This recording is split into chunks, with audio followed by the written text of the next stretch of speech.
So pesa mazee, kupeleka vitu Kenya ndio noma. Kupeleka vitu Kenya kuship yani inakukula do. Kama nilishawahi ship ile vitu majuzi tu nimeship kama nilikuwa na ship nguo tu yani. Ilikuwa kilo karibu sijui ilikuwa 20 ama ngapi. Imagine unapiga mtu wangu 20 times sijui ngapi 30 wanafanyanga kilo moja shilingi 15. So unapiga karibu kilo ngapi uko na alafu mtu wangu ni noma.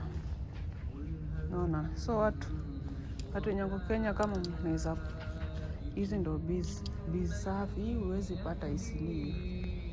Ukipata Eastleigh ni wale watu wa Arabu wa nini wenye nakujanga huku kukusanya na kupeleka huko. Hayo kuje angalia hii ya kusali jo. Kitu safi yani. Acha nione ni ngapi. Hii moja ni 79. Hii ya kusali. Kwa Islamu leo anasema nini? Kwa Kristo sinyi pia mnasali lakini amfungange kama hivyo, si ndio? Maji ni ina style safi. Style yake ni safi jo. So hii ni ya kusali.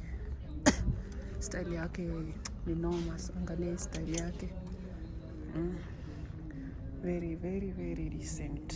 Nasali unasikia fiti jo. So kuna hiyo. Vitu ni safi. Vitu nayo ni safi jo. Haya, kama utaki kama hiyo style iko na habaya yake. Hapa habaya kuna zile cheap na kuna zile kama nafika bei pia ziko hizo. Haya, so kuna hizi manguo huko Kenya na uziatu sijui ngapi. Noma sana. So yeah. So ukifunga utafanya na hivi. Cheki.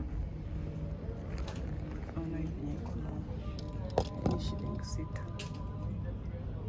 Sema tena shilingi 6 hiyo. So 6 kwa watu nyako Kenya utakupiga na times 35.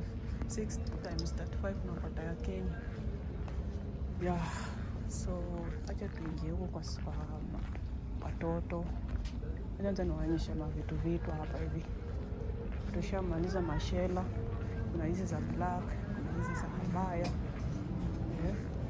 Kuna habaya hapa za watoto. Hizi niona hii ni 119 jo.